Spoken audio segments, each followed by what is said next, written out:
Mahalal Yahweh, Bahashem, Yahweh Shai, Bahashem Rakaha Kodash. Our double honors to my elders, apostles, and the bishops of Great Millstone, where I have learned this truth, where I am still learning this truth. And shalom to the remnant and the elect of Israel. All right, we're going over this warning. One of the many warnings that the Lord told us to give you, okay? Or he told his men, all right, to give these warnings to the nation of Israel, whether they hear or forbear. And in doing so, the world is also being put on notice. Okay? Let's start in Ezekiel.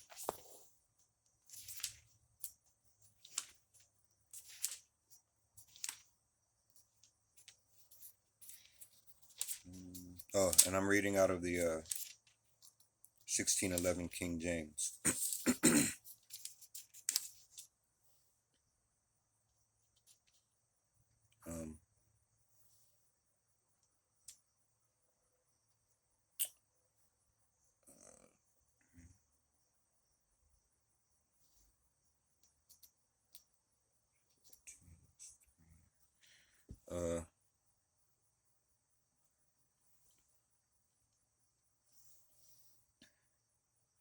Ezekiel 3 and 17.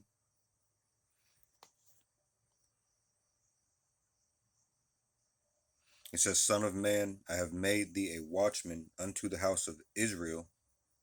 Therefore, hear the word at my mouth and give them warning from me. Okay? So, also, let's go to Romans 15:4. Or, yeah, that's Romans 15:4, I think.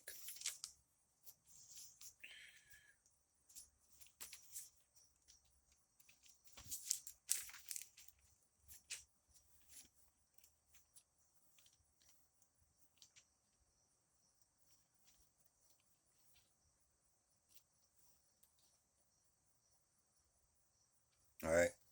So it reads, For whatsoever things were written aforetime were written for our learning, that we, through patience and comfort of the scriptures, might have hope. All right. So we, through, suffering these things that come to pass that the Lord has been telling us about, that told us about aforetime. All right. All of these things in here were written before you and I. All right. Things going way back to the beginning. Okay. All of these things were written aforetime. And they were written so that through patience and comfort of the scriptures that we may have hope. All right. So through our suffering these things, and then through the comforting, all right, the spirit of comfort, all right, the comforter, okay, that we may have hope to make it to the end of these things in this book, on the right side, okay, on the Lord's side. All right. Let's go to Ecclesiastes 1. Ecclesiastes 1 and 9.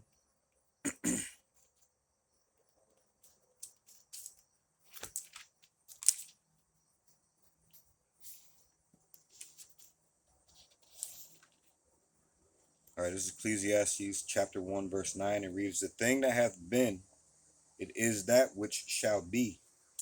And that which is done is that which shall be done.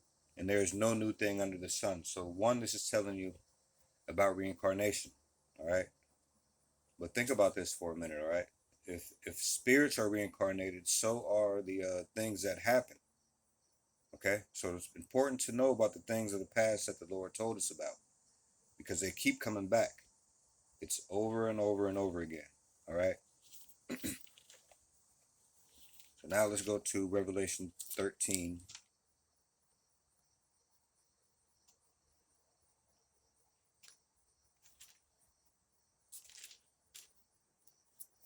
And verses 16 or verse 16. All right, and it reads, this is one of the warnings out of many that the Lord told us to give. All right, it reads, and he, all right, which is the wicked, the rulers of this earth. All right, the earth is given into the hands of the wicked. All right, Esau, Edom, who has not been done away with, as a matter of fact. All right, Zondervan's Compact Bible Dictionary. Let's go to Edom.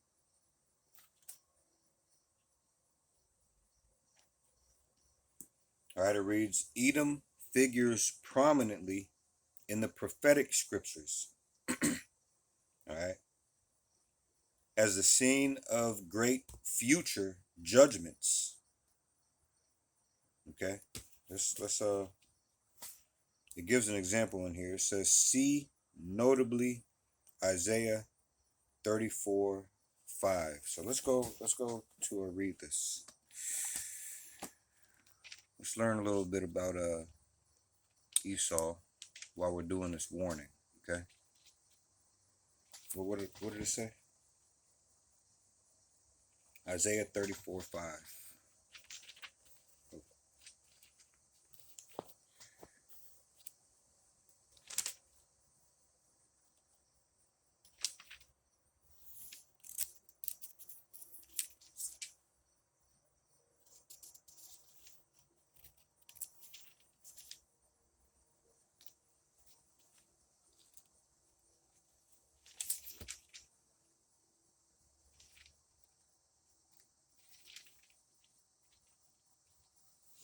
Isaiah 34:5. It reads, for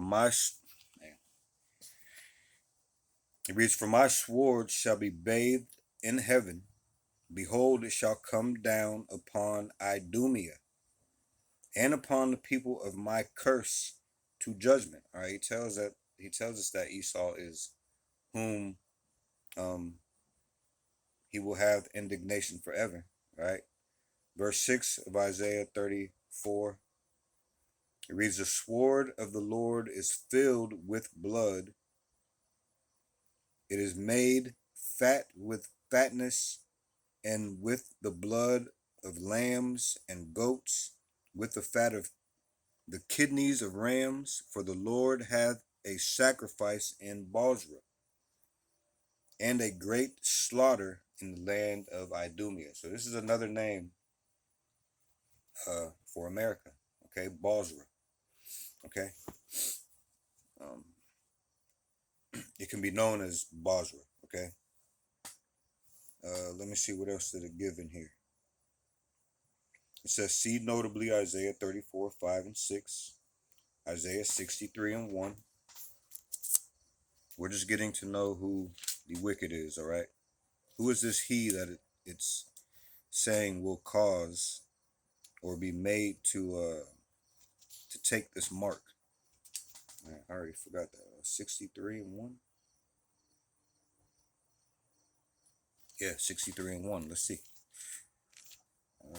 Isaiah 6:3, which would be what?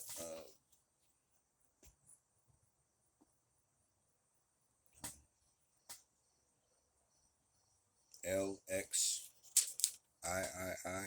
right?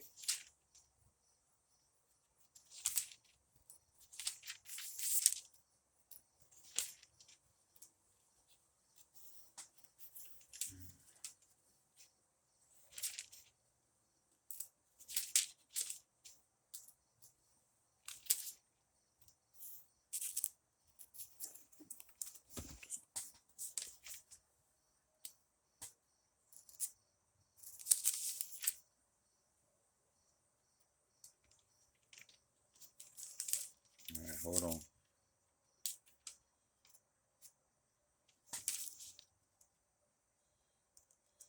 Yeah, hold on.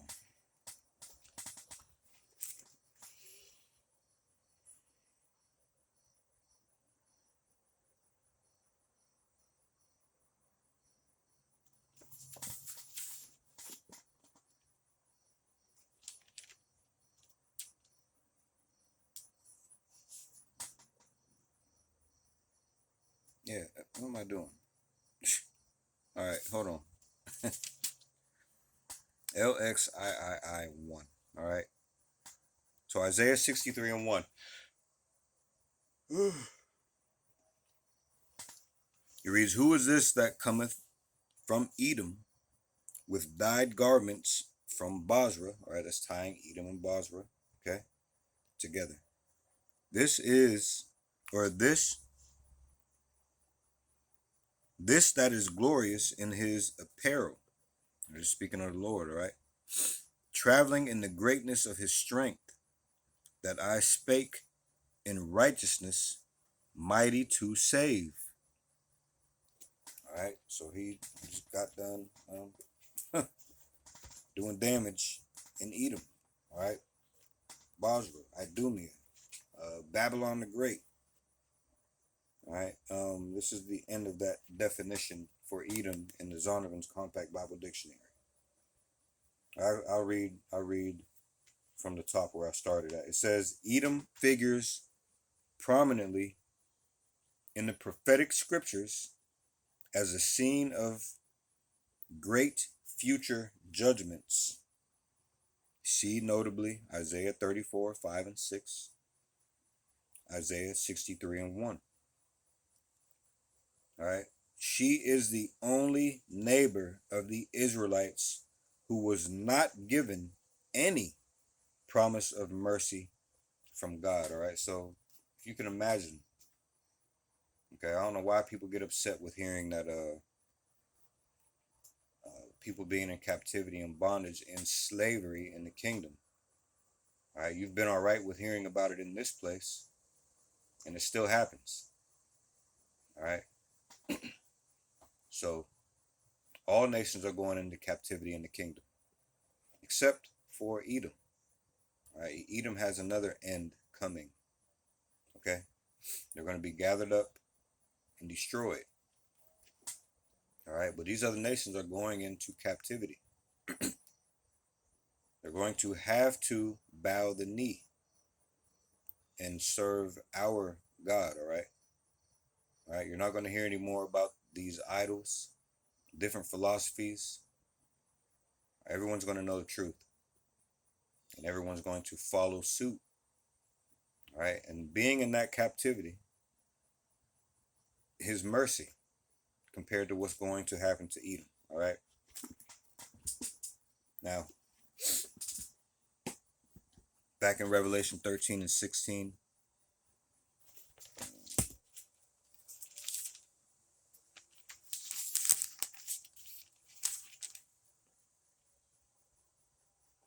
he reads, "And he causeth all, both small and great, rich and poor, free and bond, to receive a mark in their right hand or in their foreheads."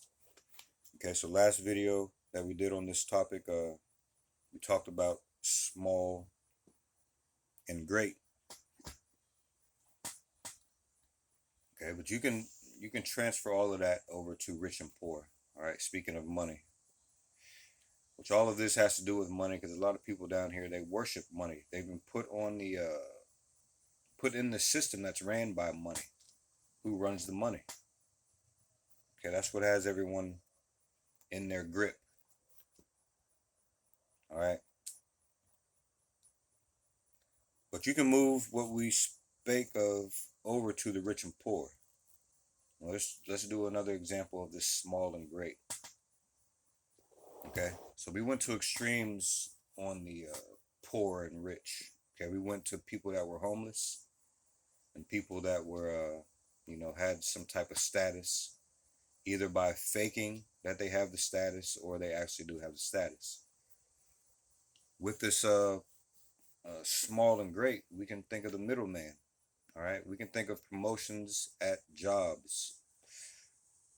If you are too busy to, which most of us in this rat race, most of the world that is in this rat race are busy. All right, and if you're not in this truth, you're vaguely, I mean, you're barely paying attention to what's going on around you, man. All right, so you may not be paying attention to the poor man. You may be somebody who rides by, cusses at him. I don't know, whatever. You might be one of them people that we spoke about who just sees him and keeps moving ahead because you got things to do. All right, you're in this rat race. You're trying to go to work, get from work, go home, spend some time with your family. You just caught up in life. All right, the rat race, the system. Okay, um, maybe there's a promotion that comes up. All right, you find yourself one step from being that poor man that has no money that's out there on the street. All right, you find yourself between that and I don't know, working for someone who you think is less deserving of. I don't know. You're just caught in that thing of wanting to, of getting stepping up in the company, slowly stepping up in the companies that are ran by this man that keep you locked up in their system. All right, you feel like you're one step away from being um, that poor man. All right, you don't hear in the Lord's prayer about the daily bread. Okay, having enough for that day is enough for that day. All right, but you don't hear that. You're too busy focused on, or you're put in a position by this man where you're focused on being in the system now, where you're focused on you have to do what you got to do every day. You have to work. You're just stuck.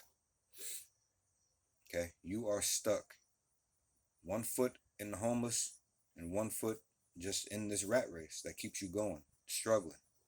All right, getting nowhere, running nowhere fast. All right. So this mark comes to town. Okay, this mark of the beast. All right, this micro C hip.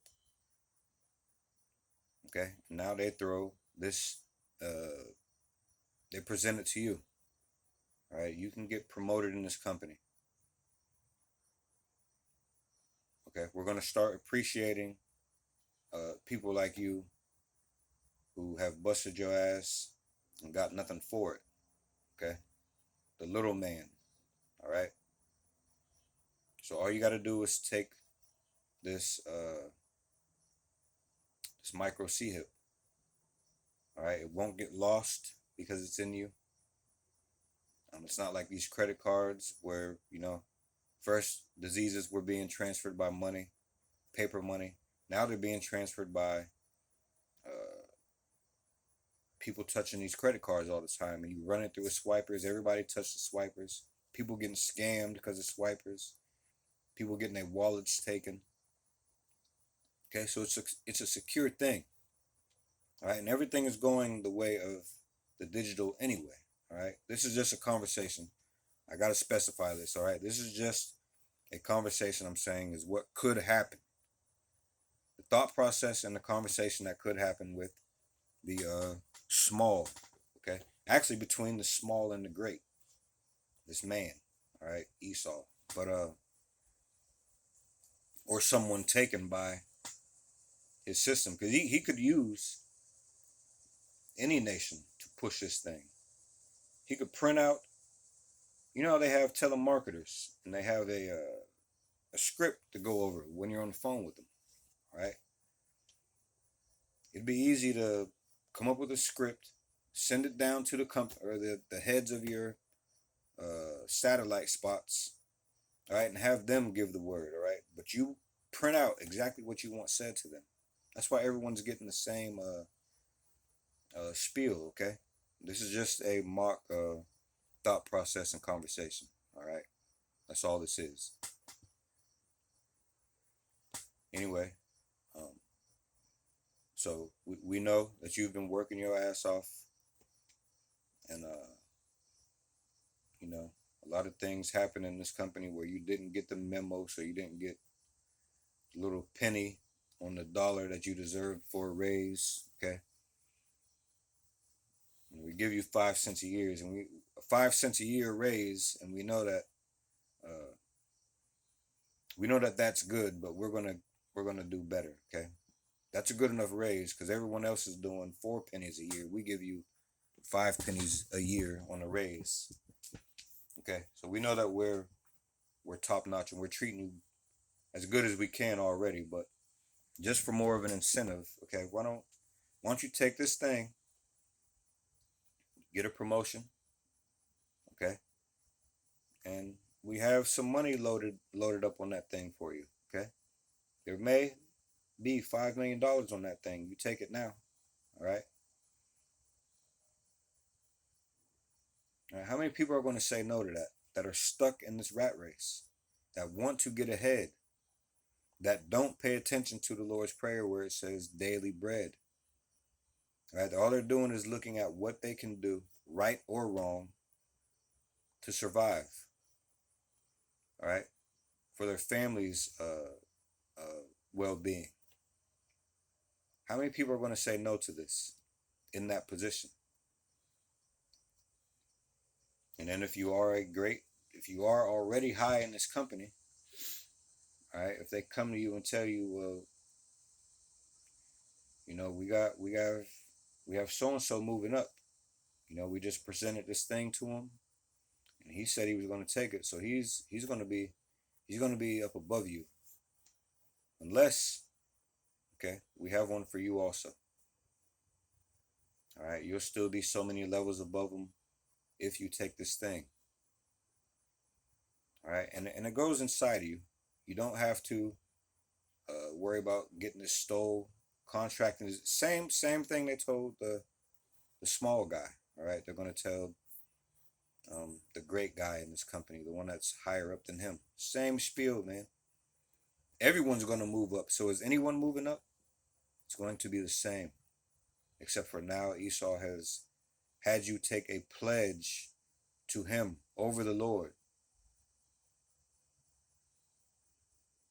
All right. So instead of that 5 pennies a year raise, you are getting 4 pennies a raise in the greatest company. That's your move up. That's your claim to fame now. Because you are part of a company who micro C-hipped their whole workforce by giving them the same spiel, man, all of them. In the back hallways, they're all gonna be laughing like, man, look, we gave them all the same speech and they fell for it. Everybody moved up, so no one moved up. But we got them though. All right, we got them to take this thing. And they get the promotion. They get the money for having you take this thing. All right, they didn't care about you in the first place. And they got it too. They fell for the same shit too, but they were blinded to it because you are on a lower level than them.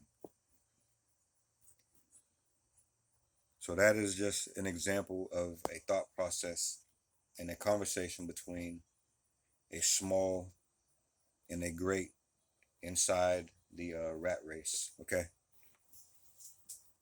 So we'll go over more examples, Lord willing, in the coming lessons that have to do with this topic. All right, but let's move on to verse 17 of Revelation 13. It reads, "In that no man might buy or sell, save he that had the mark, or the name of the beast, or the number of his name." And guess what? If you are that small or great man and you take this, doesn't mean you get to keep your job forever. Whatever they can turn on with this C-hip, they can turn off. All right, they can deny you at any time to your money. If they gave you access to this money, they can deny it. All right, they can deny it. So it's better to seek the Lord while he may be found. Okay, call on him while he is near. All right, you hearing this is not a coincidence. All right, it is not a coincidence. What are you going to do with the information that you are hearing is the question. All right, so if you don't take it, you won't participate in society. If you do take it, they can still oust you from society. All right. Okay. But don't think that there will be any place of repentance for you after you take this. All right. There's no uh there's no verse that says that there will be repentance for you after you take this. But let's see what it does say. Revelation 14, verse 9 and 10.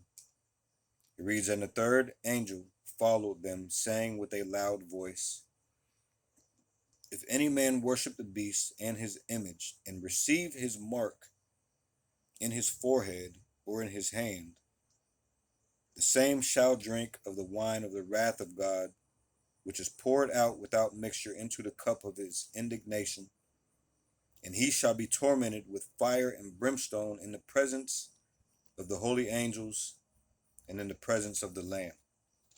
None of that sounds good, man. Revelation 16, verses 1 and 2. It reads, "And I heard a great voice out of the temple saying to the seven angels, Go your ways and pour out the vial of the wrath of God upon the earth. And the first went and poured out his vial upon the earth, and there fell a noisome and grievous sore upon the men which had the mark of the beast, and upon them which worshipped his image." All right, still doesn't sound good. I didn't do this the other day, but I wanted to. Revelation 16, 1 and 2, and the good news.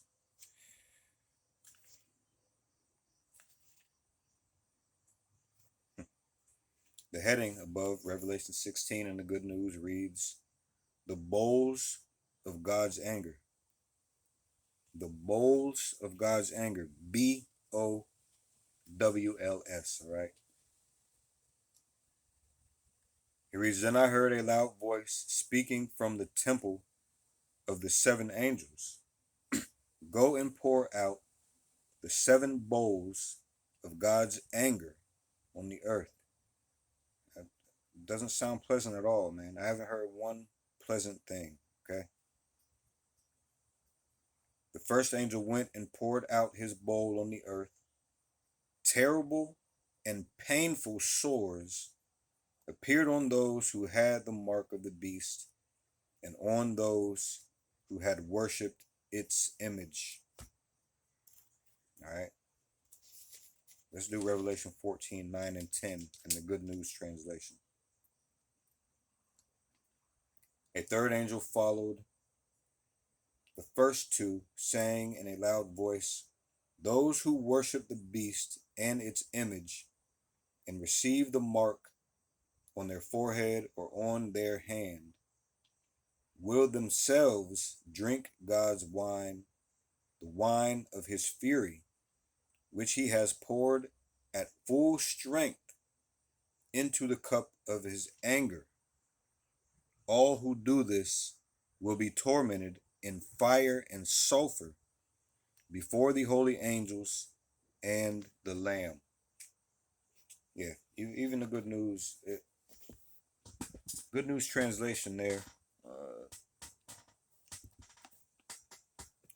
did not sound like good news. All right, for those who take this thing. Okay.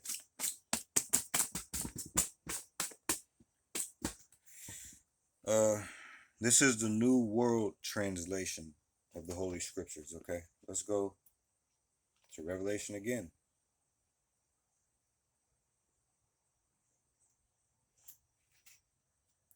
Revelation 13.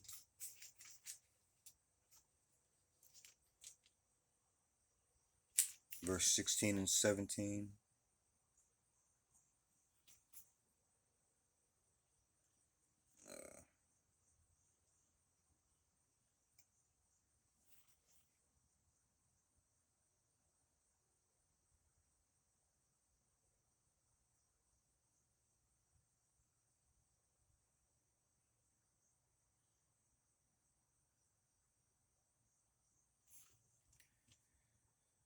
All right, I'll start at 15. All right, This thing is worded. It gets to the point, but it's worded different. So I'm gonna start at 15. It says, "And there was granted to it to give breath to the image of the wild beasts." All right, we're also in the midst on this channel of doing a breakdown from notes of Revelation 13. So if you want a little bit more detail on this, you can go look for those lessons, and you can go to the community tab. All right, I urge everyone to go to the community tab of this page and look for those teachers, man. All right, these teachers are older than me in spirit. All right, I just got here. I'm new. All right, I just got here. All right, they go over things that you have never been told are in the scriptures, man. They go over the truth thoroughly. All right, again, Revelation 13, and starting at 15 in this New World Translation of the Holy Scriptures. All right. The reason there was granted to it to give breath to the image of the wild beast, so that the image of the wild beast should both speak and cause to be killed all those who would not in any way worship the image of the wild beast. And it puts under compulsion all persons, the small and great, the rich and the poor, and the free and the slaves, that they should give these a mark in their right hand or upon their forehead, and that nobody might be able to buy or sell except a person having the mark, the name of the wild beast, or the number of its name. All right. Now, Revelation 14, 9 and 10. It reads, "And another angel, a third, followed them, saying in a loud voice, If anyone worships the beast and its image, and receives a mark on his forehead or upon his hands, upon his hand, he will also drink of the wine of the anger of God that is poured out undiluted into the cup of his wrath, and he shall be tormented with fire and sulfur in the sight of the holy angels and in the sight of the Lamb." All right, Revelation 16, 1 and 2.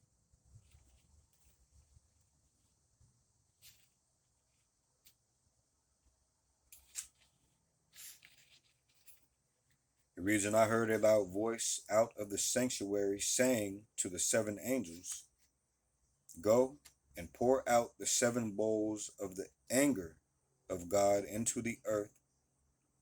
And the first one went off and poured out his bowl into the earth, and a hurtful and malignant ulcer."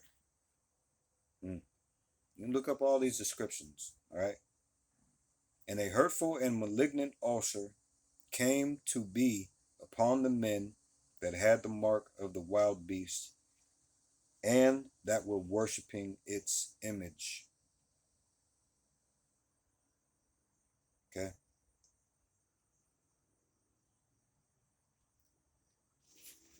Nothing good. Nothing good. But let's do something else really quick. Let me check this time.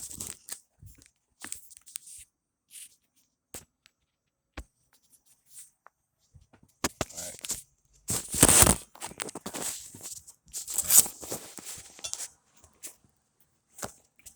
All right, let's check this out really quick.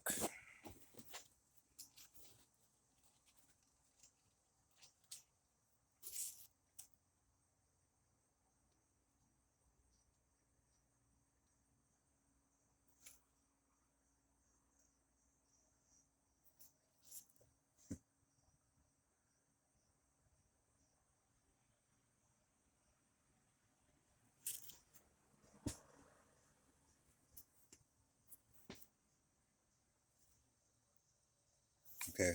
Mark. All right. It says a word with various meanings.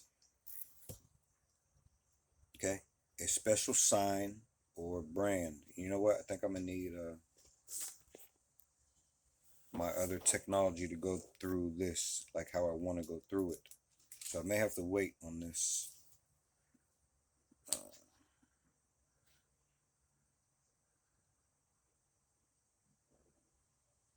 Let's go check this out. A word with various meanings. All right, we're speaking of the word mark, a special sign or a brand, and it gives the um, example of Genesis 4 and 15. So let's go and see what that is really quick. All right, but I know that I am going to need that other piece of technology.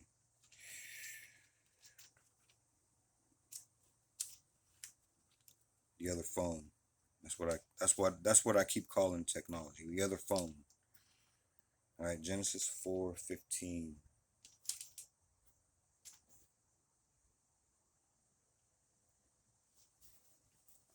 All right. It reads this is Genesis chapter 4 and verse 15. And the Lord said unto him, therefore whosoever slayeth Cain, vengeance shall be taken on him sevenfold. And the Lord set a mark upon Cain, lest any finding him should kill him. Okay, so we're gonna have to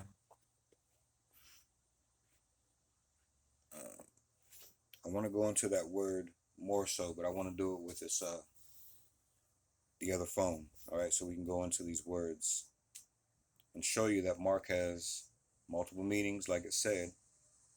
All right, let's give some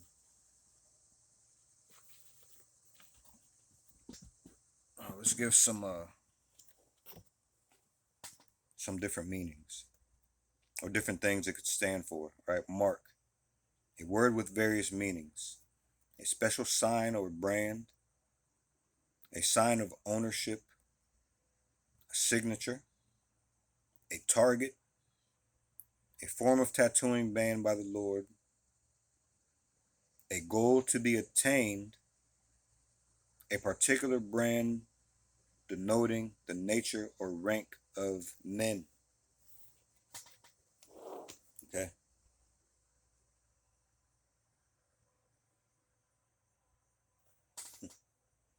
So yeah, we'll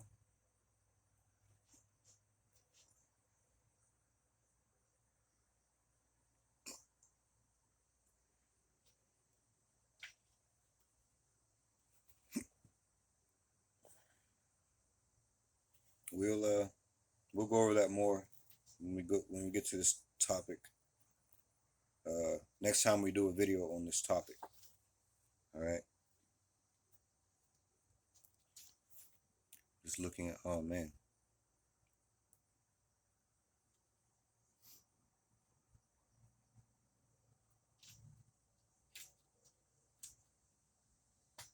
I wonder if this word is in here. Let me hold on.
Okay.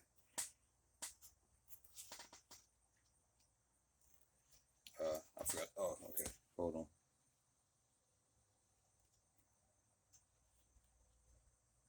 Yeah, I don't think that's going to be in here. But let me look for something else.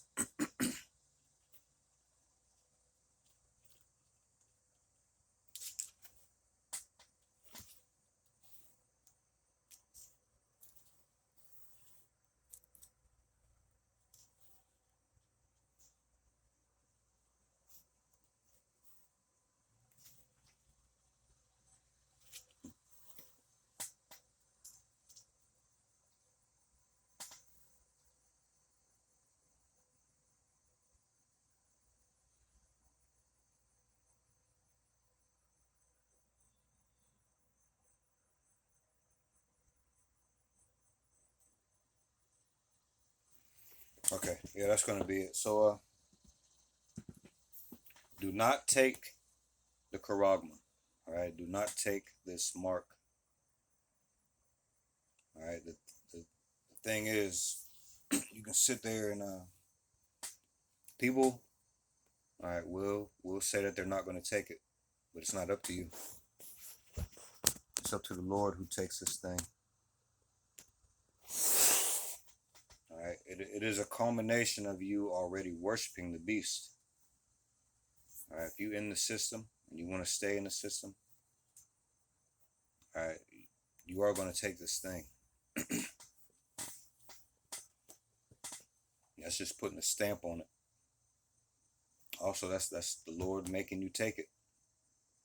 That's also goes back to the fear. You have to fear the Lord, man. You don't know what He's going to have you do.